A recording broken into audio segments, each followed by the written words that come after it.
Capítulo 1. A ofensiva chinesa. Das drogas. Em 1928, Mao Tse-tung, o líder comunista chinês, instruiu um dos seus subordinados de confiança, Tan Shenlin, a começar a cultivar ópio em grande quantidade.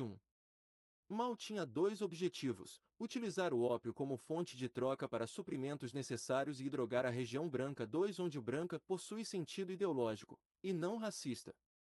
Era assim que Mao se referia à oposição não comunista. A estratégia do Mao era simples: utilizar as drogas para amolecer a área almejada. Após esta região estar capturada e sob controle, ele proibia o uso de todos os narcóticos e impunha controle estrito para garantir que a papoula continuasse exclusivamente como um instrumento do Estado contra seus inimigos. Mais tarde, Mao falaria do uso do ópio contra os imperialistas apenas como uma fase moderna nas guerras do ópio que começou no século XIX.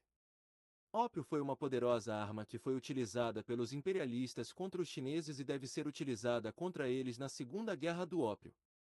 Foi assim que Mao explicou para Wang Shen em uma palestra sobre seu plano para plantar ópio, uma guerra química com métodos indígenas. 3. Porém, o fato do ópio ter sido previamente utilizado contra os chineses foi apenas uma desculpa, não a verdadeira razão. Mao utilizou o ópio como uma arma política, pela primeira vez, contra seu próprio povo, os chineses, durante sua caminhada para estabelecer o regime comunista na China. Seu uso do ópio expandiu simplesmente porque se demonstrou como uma arma eficiente.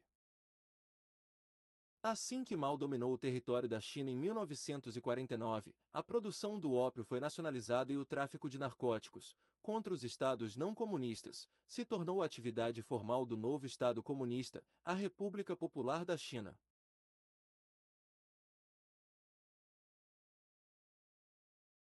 A operação de tráfico chinesa se expandiu rapidamente. Os alvos oficiais foram o Japão, os exércitos americanos no Extremo Oriente, os países adjacentes ao Extremo Oriente e o território dos Estados Unidos. As principais organizações envolvidas no início da década de 1950 foram o Ministério do Exterior chinês, o Ministério do Comércio e o Serviço de Inteligência.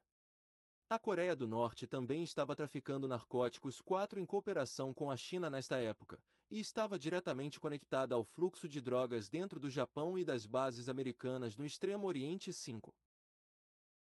O problema doméstico com narcóticos no Japão ficou sério em 19.496.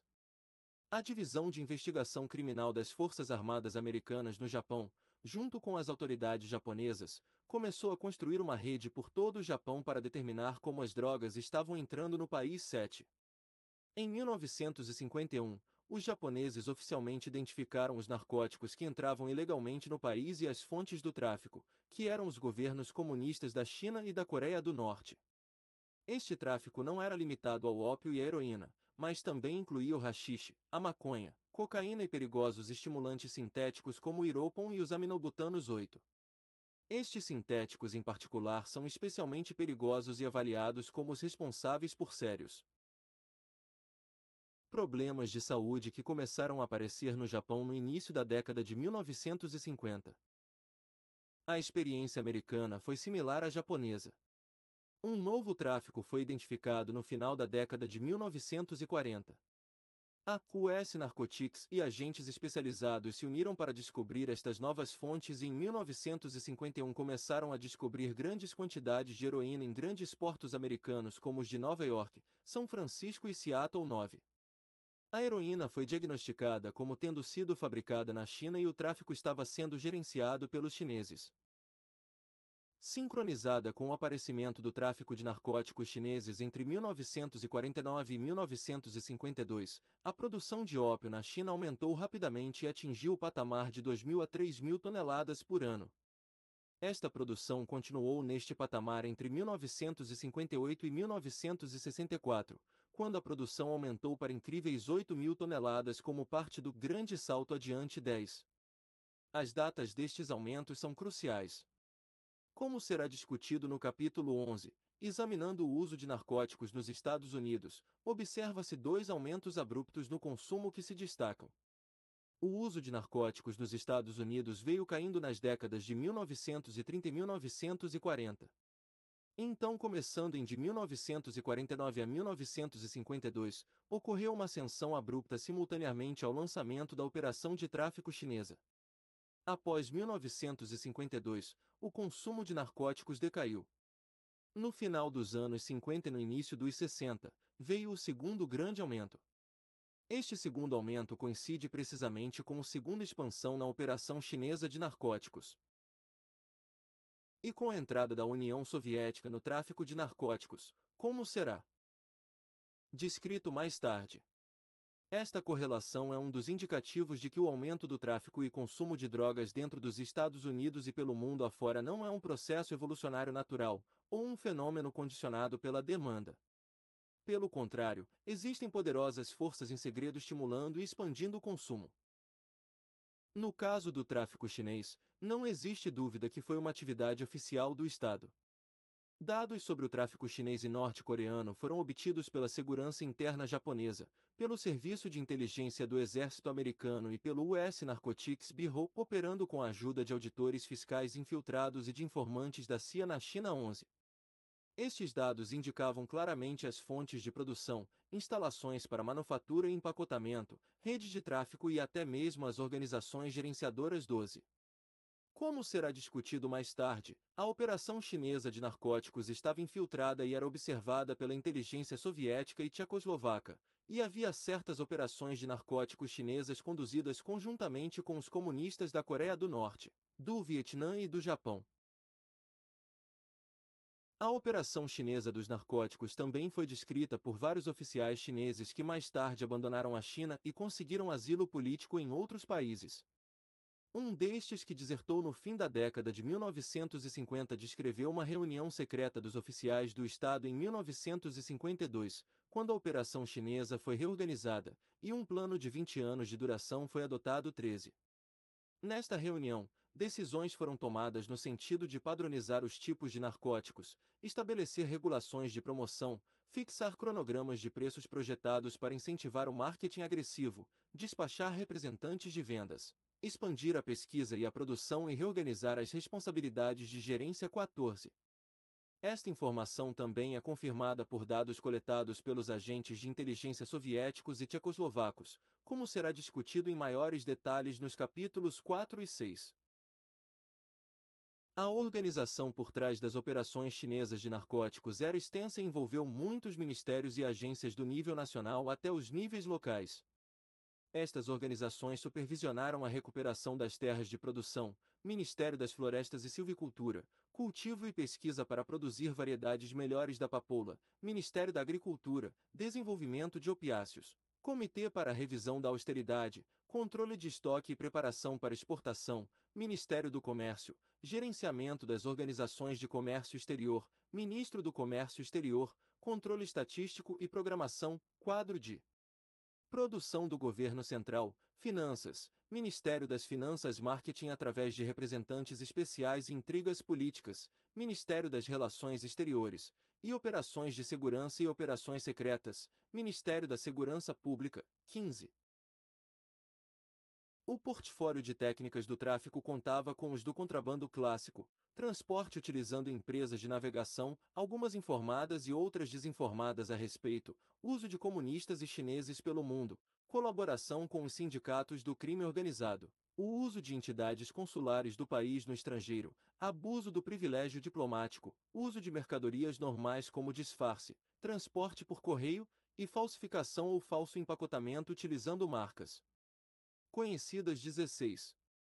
Como veremos mais adiante, a estratégia e a tática soviética utilizaram técnicas similares, organização, gerenciamento, alvos e motivações, embora no estilo soviético-leninista e numa escala imensamente maior.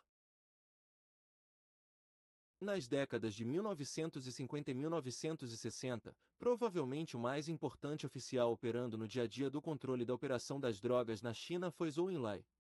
Como o chefe ideológico soviético Mikhail A. Suslov explicou durante um importante discurso na China em um encontro com o Comitê Central Soviético em fevereiro de 1964, a estratégia de Zhou Enlai era desarmar os capitalistas com coisas que eles adoram provar, referindo-se às drogas. 17. Professor J. H. Turnbull foi o chefe do Departamento de Química Aplicada na Faculdade Real Militar de Ciências em Steventon, na Inglaterra, e especialista em tráfico de narcóticos e suas implicações estratégicas. Em 1972, em seguida à publicidade focada no uso maciço de narcóticos contra os soldados americanos no sudeste da Ásia, ver capítulo 6, Turnbull preparou um resumo sucinto da estratégia do tráfico de narcóticos chinês. O tráfico chinês, ele escreveu, era amplamente direcionado aos grandes setores industriais do mundo livre. Em termos comerciais, isto oferece alvos óbvios, já que eles provêm grandes e abundantes mercados. 18. Estes setores industriais líderes eram particularmente vulneráveis por causa da natureza aberta implícita às suas sociedades. A produção e distribuição de drogas, Turnbull enfatizou, foram uma valiosa fonte de renda nacional e uma poderosa arma de subversão. 19. Ele então identificou três objetivos básicos das atividades subversivas chinesas no emprego das drogas: financiar atividades subversivas pelo mundo, corromper e enfraquecer as pessoas do mundo livre, e destruir o moral dos militares americanos que lutavam no Sudeste Asiático. 20. A conclusão de Turnbull foi praticamente igual àquela chegada 20 anos antes pelo comissário de narcóticos dos Estados Unidos, Harry Anslinger. Isto é igualmente relevante hoje. A disseminação secreta de narcóticos do ópio, em particular a viciante droga heroína, tanto para objetivos comerciais quanto subversivos, representa uma das maiores ameaças para as forças armadas e para as sociedades do mundo livre. A operação subversiva precisa ser conhecida como uma forma peculiar de guerra química, na qual a vítima voluntariamente se expõe ao ataque químico. 21. Referências ao capítulo 1. 1. A Follow-up Report on Chinese Communist Crimes in Drugs in the World, Chan TSM, Taipei, World Anti-Communist League, 1979, página 1. 2. IBID, página 1, e Psychochemical Warfare, The Chinese Communist Drug Offensive Against the West, A.H. Stanton Candlin, New Rochelle, Nova York, Arlington House, 1973, página 73. 3. A Look at the Chinese Communist Strategy of Narcotic, um trabalho não publicado do aposentado Major-General Sing Yu Shu, Society for Strategic Studies, Taipei. Citado em The Inside Story of Red China's Opium Sales, Taiwan, Suehai Press, maio de 1957. 4. Antes e durante a Guerra da Coreia, a Coreia do Norte estava intimamente ligada à China comunista. No entanto, depois da guerra, as relações com a China azedaram e a Coreia do Norte tornou-se mais alinhada à União Soviética. A Coreia do Norte forneceu à inteligência soviética dados consideráveis sobre o negócio de drogas chinês. 5. Vide testemunho de um dos departamentos de narcóticos a Bureau of Narcotics, do auditor fiscal do Departamento do Tesouro Treasury Department disfarçado no Congresso dos Estados Unidos, Senado, o tráfico de narcóticos ilícitos e a China comunista, Communist China and Illicit Narcotics Traffic, audiência anterior ao Subcomitê para investigar a administração do Ato de Segurança Interna e outras leis de segurança interna do Comitê sobre o Judiciário, hearings before the Subcommittee Tito. Investigate the administration of the Internal Security Act and other Internal Security Laws of the Committee on the Judiciary, 8 de março, 18 e 19 de março, e 13 de maio de 1955, Washington, D.C. Editora Governamental dos Estados Unidos, US Government Printing Office, 1955, páginas 14 e 17. 6. Chinese Opium Narcotics, A Threat to the Survival of the West, J.H. Turnbull, Richmond, Surrey, Inglaterra, Foreign Affairs Publishing Company, 1972, página 12. 7. Vide The Traffic in Narcotics, Harry J. Anslinger e William F. Tompkins, Nova York, Funk Wagnalls Company, 1953, páginas 70 a 116, e The Peking Bomb, Gerd Hamburger, Washington, Robert B. Lucy, Inc., 1975, página 54. Vide também The Chinese Secret Service, Richard Deacon, Nova York, Ballantine Books, 1974, páginas 449 e 450. 8. Congresso dos Estados Unidos, Senado, o tráfico de narcóticos ilícitos e a China comunista, Communist China and Illicit Narcotics Traffic. Audiência anterior ao Subcomitê para investigar a administração do Ato de Segurança Interna e outras leis de segurança interna do Comitê sobre o Judiciário, hearings before the Subcommittee to investigate the administration of the Internal Security Act and other internal security laws of the Committee on the Judiciary, 8 e 18 de março de 1955, 13 de maio de 1955 e 19 de março de 1955, Washington, D.C., Editora Governamental dos Estados Unidos, U.S. Government Printing Office, 1955, páginas 34, 91. 9. Red China's Secret Weapon. Victor Lasky, na extensão das observações de Extension of Remat do On Norris Paulson, Congresso dos Estados Unidos, Câmara, Registro do Congresso, Apêndice, Washington, D.C., Editora Governamental dos Estados Unidos, U.S. Government Printing Office, 23 de abril de 1953, página 2176. 10. Vide Psycho Chemical Warfare, The Chinese Communist Drug Offensive Against the West, Kandlin, Opposite, páginas 108 e 118, The Peking Bomb, Hamburger, Opposite, página 235, e Communist China and Illicit Narcotics Traffic, obra Cit, página 16. 11. The Chinese Secret Service, The ACON, obra Cit, página 447, onde relata, usando 37 relatórios separados de 26 indivíduos que The ACON acreditava terem entrevistado Believed Had interviewed cerca de 50 a 60 desertores, oficiais da polícia, agentes secretos, oficiais do Esquadrão Antidrogas e oficiais da inteligência. 12. Para maiores detalhes e mapas das áreas de produção e rotas de tráfico, vide Psycho Chemical Warfare, The Chinese Communist Drug Offensive Against the West, obra Cit, The Peking Bomb, obra Cit, e vários relatos às Nações Unidas dados pelo Comissário dos Estados Unidos sobre Narcóticos, Harry Anslinger. 13. Psycho Chemical Warfare, The Chinese Communist Drug Offensive Against the West, Kandlin, obra Cit, página 195.